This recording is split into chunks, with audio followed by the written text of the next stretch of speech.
उन चीजों को कह रहा हूँ। आप लोग अपने बच्चों की बुनियाद खराब कर लेते हैं। अगर आप अच्छी शिक्षा देंगे, अच्छी जगह पढ़ाएंगे, ये मत सोचिए कि कहाँ आपको पढ़ाना है, कहाँ आपको, आप अपने बच्चों को अच्छी शिक्षा के लिए शहर भेजिए, कस्बे भेजिए। आप अपने खेतों को अगर गिरवी रखना पड़े, खेतों को गिरवी रख दीजिए, बेचना पड़े बेच डालिए, लेकिन शिक्षा से उनको वंचित न कर दीजिए। जिस दिन शिक्षा उसको प्राप्त हो जाएगी सभी सलाम करेंगे। मेन जो मैंने बात जो कही वो ये कही है, और हम चाहते ये है कि आप इन महापुरुषों के जीवन संघर्षों से प्रेरणा लें, कुछ ले करके जाएं। केवल आप धरना दे करके यहाँ पर सब इकट्ठा होकर के केक काट लिया, तालियां बजा ली, थोड़ी देर बाद डांस हो जाएगा, ये देखो मनाना नहीं होता। मनाना तो ये होता है कि यहाँ पर अच्छी चीजों का आप सह करके जाए, एक संकल्प लेकर के जाए कि अब हमें इन संकल्पों पर चलना है। तो बाबा साहब का जीवन भी साथ हमारी इस जन्मभूमि पर होने वाले इस प्रोग्राम को मैं देख करके निश्चित रूप से बहुत प्रफुल्लित हूँ, और यहाँ पर उपस्थित समस्त मातृशक्ति एवं भाई बहनों से मैं यही कहना चाहता हूँ कि देखिए, बाबा साहब जैसी शख्सियत इस संसार में जब कभी जन्म लेती है, आप अगर उनके जीवन पर प्रकाश डालें तो आपको ये दिखाई पड़ेगा कि किन परिस्थितियों में उनका जन्म हुआ। समाज के बीच इतनी गहरी खाई थी। जो आपका जो वर्ग है, दलित वर्ग है, इसे इतना ज्यादा दबाया जा रहा था कि एक सामान्य दलित आगे बढ़ने की चेष्टा भी नहीं कर सकता था।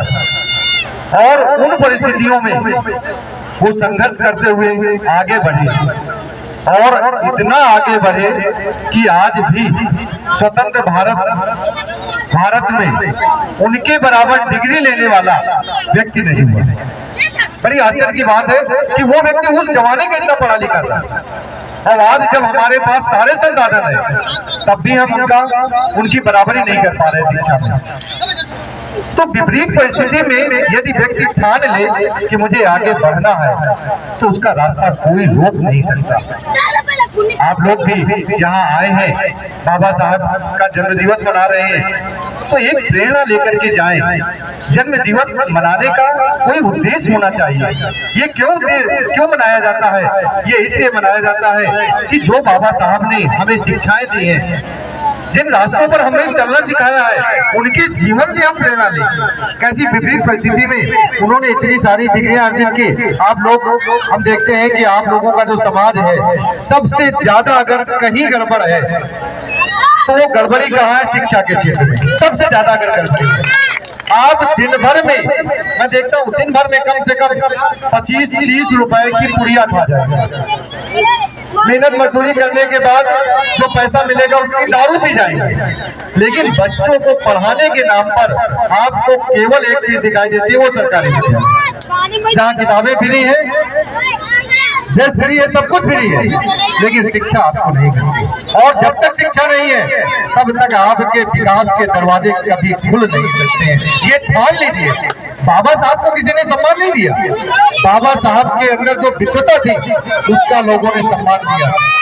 ये मत सोचो कि बाबा साहब को किसी ने सम्मान दिया। बाबा साहब ने अपने परिश्रम से जो अर्जित किया, जो विद्वता अर्जित की, उस समय उनके अंदर जो काबिलियत थी, और उस काबिलियत के कारण उन्हें आगे ला करके संविधान निर्माण जैसा दायित्व सौंपा। अगर आपके बच्चे में काबिलियत होगी तो आपका बच्चा भी इस गांव में सबसे सम्मानित पद होगा। एक IAS बन करके आए तो सभी लोग झुक करके उसका सलाम करेंगे, झुक करके पैर छुएंगे। फिर ये कोई नहीं सोचेगा कि छोटी जाति का है, बड़ी जाति का है। देखिए, जिस दिन हमारे पास पावर मिल जाती है, शक्ति मिल जाती है, तो सभी सलाम करने लगते हैं। हमारी मायावती बहन जी को जिस समय मुख्यमंत्री थी, सब छोट बड़ी जाति के सभी लोग बड़े आराम से पैर छूते थे वो गर्व समझते थे, पैर छूना भी गर्व समझते थे। क्यों? उनके पास शक्ति थी। शक्ति को पहचानो, और जिस दिन आप अपनी शक्ति को पहचान लेंगे, अपने दुर्गुणों से दूर होने का प्रयास करेंगे, उस दिन आपका रास्ता कोई नहीं रोक सकता है। ये तो संगठन जो ये नेता लोग बता करके चले जाते हैं कि केवल संगठित रहो, केवल संगठित रहो, इस संगठन में कुछ नहीं है। अपने विकास के रास्ते को आप स्वयं बनाएं, आप अपने विकास के रास्तों के कांटों को आप स्वयं दूर करें। संगठन तो अपने मन से बनता चला जाएगा, लोग तुम्हारे पीछे चलेंगे, तुम किसी के पीछे चलने के लिए बाध्य मत हो। ऐसा कुछ करो कि लोग तुम्हारा अनुसरण करें। तुम अपने बच्चों को इतना पढ़ा लिखा करके तैयार करो। पड़ोसी गांव का व्यक्ति कहने लगा, देखा फलाने तो आए, उनका लड़का देखो कितना बढ़िया पढ़ रहा है, कहाँ पहुंच गया, देखो कितनी बढ़िया है। आपके लिए एक प्रेरणा बन जाए, आप समाज में लोगों के लिए प्रेरणा बन जाए। आप भीड़ का हिस्सा मत बने, भीड़ को अपना हिस्सा बनाए, भीड़ का हिस्सा मत बने, भीड़ को अपना हिस्सा बनाए। मैं यही कहना चाहता हूँ कि सबसे जो मुझे दिखती है, देखो मैं आप लोगों के बीच में ही पला बड़ा हूँ, ये हमारा पैतृक गांव है और विद्यालय चला रहा हूँ। विद्यालय चलाने में हमारा सिर्फ एक ही रहता है कि हमारे बीच में चाहे छोटे का बच्चा हो चाहे बड़े का बच्चा, हमारे यहाँ कभी भेदभाव नहीं किया और न मैं भेदभाव का कभी अनुयायी रहा हूँ। मुझे कभी ऐसी चीजें पसंद नहीं है। जो चीज मैं देखता हूँ उन चीजों को कह रहा हूँ। आप लोग अपने बच्चों की बुनियाद खराब कर लेते हैं। अगर आप अच्छी शिक्षा देंगे, अच्छी जगह पढ़ाएंगे, ये मत सोचिए कि कहाँ आपको पढ़ाना है, कहाँ आपको, आप अपने बच्चों को अच्छी शिक्षा के लिए शहर भेजिए, कस्बे भेजिए। आप अपने खेतों को अगर गिरवी रखना पड़े, खेतों को गिरवी रख दीजिए, बेचना पड़े बेच डालिए, लेकिन शिक्षा से उनको वंचित न कर दीजिए। जिस दिन शिक्षा उसको प्राप्त हो जाएगी सभी सलाम करेंगे। मेन जो मैंने बात जो कही वो ये कही है, और हम चाहते ये हैं कि आप इन महापुरुषों के जीवन संघर्षों से प्रेरणा लें, कुछ ले करके जाएं। केवल आप चंदा दे करके यहाँ पर सब इकट्ठा होकर के केक काट लिया, तालियां बजा ली, थोड़ी देर बाद डांस हो जाएगा, ये देखो मनाना नहीं होता। मनाना तो ये होता है कि यहाँ पर अच्छी चीजों का आप श्रवण करके जाए, एक संकल्प लेकर के जाए कि अब हमें इन संकल्पों पर चलना है, तो बाबा साहब का जीवन भी सार्थक हो जाएगा।